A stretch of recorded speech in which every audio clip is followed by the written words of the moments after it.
Hey, what's going on, everybody? As always, I hope everyone's doing well. Hope everyone is enjoying their day. For those who's been tuned into RBC, or better known as Rebuilding Community Trust, I just want to say thank you. Thank you for being a part of this and sharing your comments, for watching, for sharing, supporting. I'm more than elated and glad that people are taking this time to really recognize the work being done. For those who are new, those who's been tuning in for the first time, welcome. And this channel is dedicated and put out, used as an instrument or tool to educate those, empower those of what the issues are going on in our communities today. And I hope that this channel will enlighten you to the issues around us and give you ability or a mindset or way to go out and impact your communities and so see fit. So this is Black History Month, of course. Every year I decided to do a tribute and to pick someone and talk about just a brief synopsis of their life and how it impacted African Americans and the world. Before I start that, I want to get people in the mindset of innovation and invention. This is a season of building. This is a season of rebuilding, not only for the world itself, but again, as for those who are believers in Christ, this is a season of building in the spirit. But I want people to think about the pioneers that went before us and took their talents, their treasures, and went ahead and rebuilt something in our communities. Something that was not fixed before, or it was created or invented by someone else. They took it and they innovated it and made it better. So hopefully this video will help you get inspired and find something that's broken in our world today, whether it's through law, whether it's through medical, whether it's through education, whether it's through a business, whether it's through an idea of some sort, whether it's through patents and inventions of some sort, whatever it may be, art. Let's take our abilities and our talents and our education and go out there and make something better that wasn't. So that's the mindset I want to kind of establish before I start. Today I'm going to talk about two people. One is going to be Dr. Charles R. Drew and Dr. Patricia Bass. And I want to talk about these two individuals because they are in the medical field. And the reason that we have the tools we have today is because of them.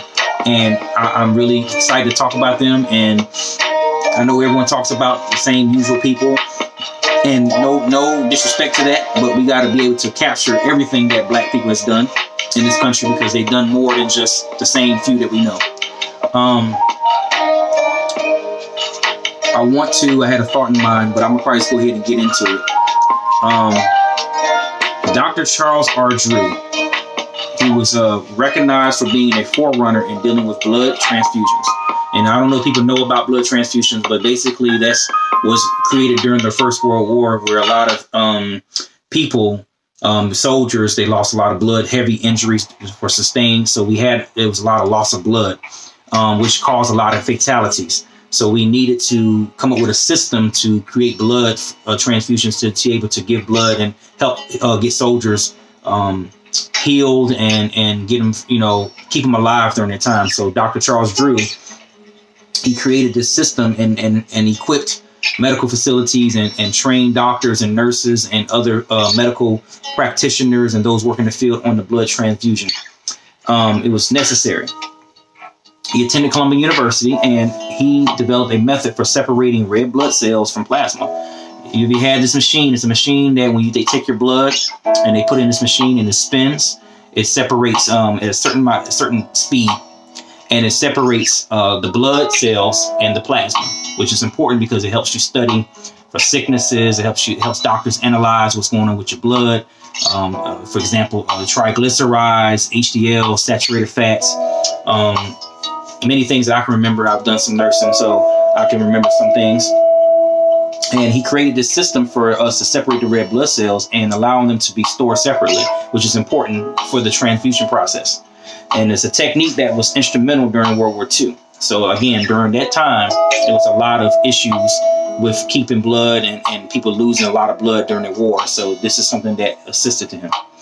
All right, so during the time, he was dealing with a lot of racism and division during that time, which allowed him, the climate of the time included segregation and donation of blood. So his issues, this is why he created that system too, because donating blood and giving blood, it was issues with segregation. Some people thought that when black people gave blood, that what blood wasn't pure or wasn't clean or wasn't worth anything. So it was causing problems with the segregation and the racial division back then, that if black people try to donate blood or any other minority try to donate blood, they may have not been accepted. So this is why he came up with the process of using the blood transfusion.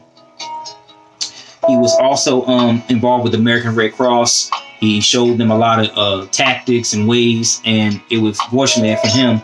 It was so much racial segregation during that time that he ended up having to resign and move forward, which he did, and moved into his own practice, and he started doing his own thing. And so I mentioned him at first because of his inventions and innovations. And I just really want people to understand what purpose is. Purpose is legacy left. Whether the person's still alive or whether they passed on, when you leave a legacy, right, it is beyond, it is something that man can use as a whole. Yes, a black person may have created it, or this person might have created it, but the inventions of what black people has done, everyone gets to use. So the legacy and the purpose of whoever Dr. Charles Drew and Dr. Patricia Bath, they created something that man can use overall. It made mankind a better place. It made resources more available. So understanding this should hopefully inspire you to do something. When you think of purpose, let's not think of finances and money and in those categories. Let's think of doing things for the betterment of mankind, a legacy left. So when you leave here, you have something that mankind can remember you by, in the sense of, man, you created something that's going to make people better. All right.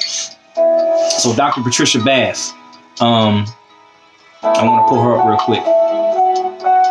She was changed the face of medicine. Dr. Patricia Bath went to the Howard University College of Medicine, and she went to research, teaching, and education in surgery. Her achievement was she discovered and invented a new device and technique for cataract surgery known as laser phaco. So this is big because a lot of people had issues with cataracts and glaucoma, and her ability to invent and discover something that could cause people to be healed in the sense of dealing with their eyes. She was the first woman ophthalmologist to be appointed to the faculty of the University of California, Los Angeles School of Medicine, the Jules Stein Eye Institute. She was a laser scientist and her innovative research scientist. She was also an innovative research scientist and advocate for blindness prevention, treatment, and care.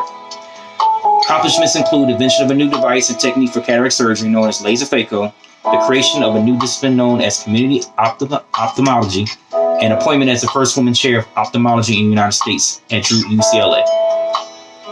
She is a history of she was born back in 1970. Let me make sure I got it right.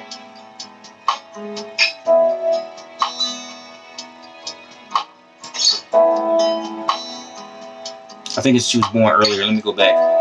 She was born in 1942, so apologies on that. But just a small snippet, she dealt with a lot of different aspects of dealing with the eye. When it came to glaucoma, cataracts, eye conditions, she dealt with visions and vision tests and the development and the creation of that, and also enhanced it and screen tests to make sure we catch cataracts or glaucoma, right? She was very instrumental in the surgical aspect, and she taught and she also trained a lot of doctors and nurses and ophthalmologists to understand the process of the eye and understanding how the eye works in reference to catching disease and catching anything that causes glaucoma or for requirement for cataracts or cataract surgery. She dealt with a lot of racism as well during the early 1960s and 1970s as a woman, and also African-American woman at the time. She had to go through a lot of hardships to get to where she had to go. She had to deal with a lot of obstacles in reference to education and getting in certain positions. But her innovation and her invention has helped her deal with not only for adults but also for kids. At the end goal, she was able to help a lot of individuals recover from the sight of several individuals who had been blind for over 30 years. So her invention and innovation and her skills were able to help a lot of people recover from eyesight issues. And if it wasn't for her, when I go to the eye doctor and I wasn't able to have these tests and I wasn't able to screen for glaucoma and retinal detachments and stuff like that, it's because of Dr. Patricia Bath. Her passion, her love for humanity, and her ability to make man better is what I was leading to purpose. So with that, salute to Dr. Patricia Bath and salute to Dr. Charles Drew. And with that, that was hopefully inspirational. And it did for me was to help that I need to be innovative. I have things that I want to work on, and I am in the process of working on to hopefully enhance and make people better. And that's why I put this out, because I want people to really think about, as African American in particular, but more so anyone, to look at themselves and say, okay, I have a purpose on earth and I have things that I can do to change the world. All right. So that's the Black History tribute for this year. I hope that it just let us not be one month, but let's celebrate Black history throughout the whole entire year. Okay. So moving on to the next thing I want to talk about is the Kim Potter sentencing. So we all, if you haven't heard already, prior officer Kim Potter was convicted of shooting Adante Wright, but sentenced to 2 years in prison, less than prosecutors requested. And so the question is, I'm mad about it. Again, Black people took another fall in the criminal justice system because this woman did not get what she deserved. Right? She didn't get the full 10 years or 12 years by state law. And now she gets 2 years, less time than that. She's going to probably get out on good behavior, and she may get some unsupervised visitation, and that's going to be pretty much it with her, right? How unfair is that? I know prayers to the family of Dante Wright. I know they were upset, and they feel like she got more. But it was interesting how the judge saw it, right? And no excuses, and this is why we have to continue to educate ourselves and find ways to get our congressmen, find ways to continue to involve our communities and stand as a unity, united front in this, because there's things obviously need to be changed. The state laws, some things need to be changed in perspective of how things went down. So I'm going to read some of the things that I read, which was interesting. Kim Potter was convicted of first and second degree manslaughter, and they requested 7 years and 2 months. And her defense attorneys argued for less than that. But she was sentenced to serve 2/3 of her sentence in prison, or 16 months, according to state law. Now remember, there's a difference between federal and state law. State law is on its own terms. So however state law, that's what she was tried. That's the kind of court we should try it in. So if she was tried in, that's the laws of the land. That's the judge, as far as the state is concerned, state of Minnesota. With her good behavior, she would be eligible for a supervised visit release for the remaining third of her time. The county judge, Regina Chu, called the sentencing an extremely difficult decision. She had to sit back and weigh a lot of things, because she probably look at some things differently. We could, right? And we looking at the case and looking at the factors, right? The mitigating factors. One, she said that Potter never intended to use her gun.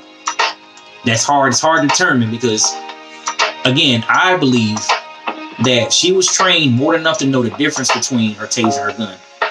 If it was a new officer, I would get it.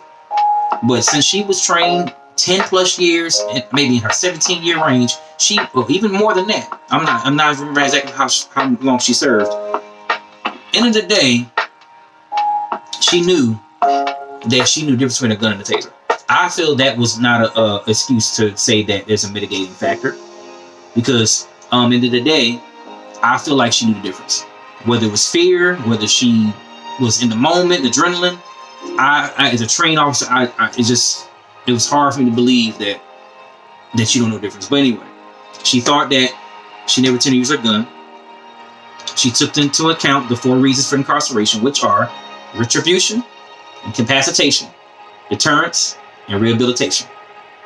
Retribution, incapacitation, deterrence, and rehabilitation. I think I might have mentioned these before, but these are the 4 things that a judge reviews in regards to dealing with why a person needs to stay in jail as long as they need to. So incapacitation basically means to stop them from basically not to ever have them go back out in the public again. Incapacitation can also mean in the sense of death penalty, but Incapacitation is, in that aspect, keeping them in jail. Deterrence is another way of saying, teaching them and showing others that this is wrong. So by putting this person in jail and making it publicly known, it causes deterrence to where that person, the next person, won't do what that person did.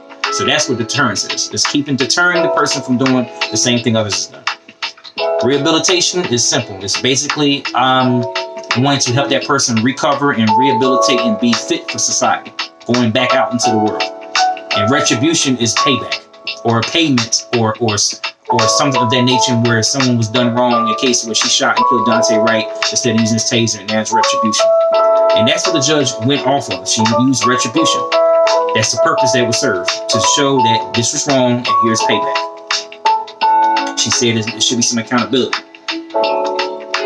Potter is a cop who made a tragic mistake, but she drew her firearm thinking it was a taser and ended up killing a young man. She called this case highly unusual, knowing 2 other cases involving police officers tried in court. So she uses Derek Chauvin, which is also in Minnesota, and Mohammed Noor, which is also in Minnesota.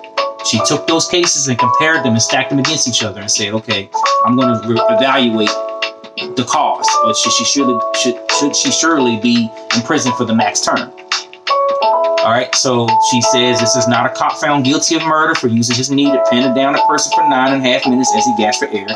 And this is not a cop found guilty of manslaughter for intentionally drawing his firearm and shooting across his partner and killing an unarmed woman who approached his squad.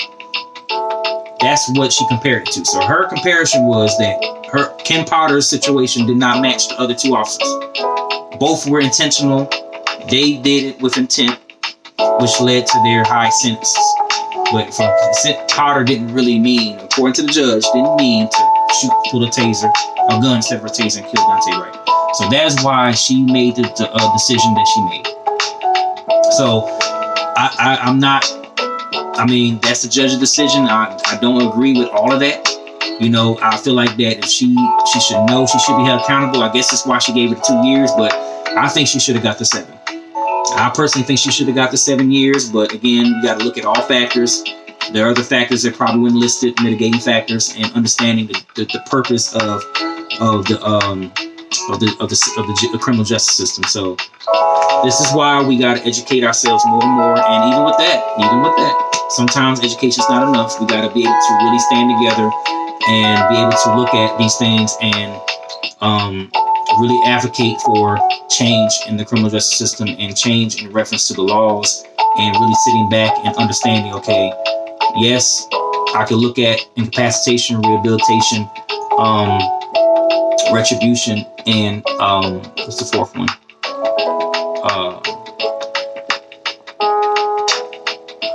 I can't remember the 4th one right now, but I can't remember deterrence, right? So we can look at these things, but you know, we gotta be able to understand that people should be held accountable for taking someone's life, their loved one's life.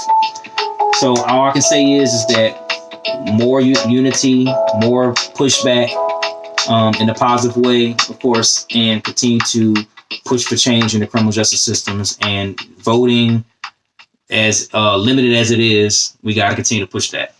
I will continue to pray for the families of Daunte Wright and pray that hopefully the attorneys can maybe do an appeal and or, you know, whatever case may be, to get the sentence retried. But I'm not sure that that's going to happen. It's done.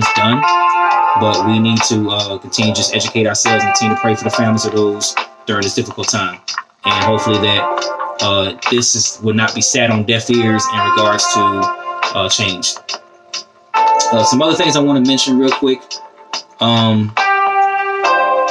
It was another interesting thing about the Mirror Lock protests in Portland. Again, we're protesting and we're standing up and making sure we're doing things right. And it's another situation where he was killed by Minneapolis police by carrying a no-knock warrant for homicide investigation. And I've done no-knock warrants teaching, so go back and review that. But again, with no-knock warrants, you don't have notice for police entering. And if they feel a threat, they're going to fire first.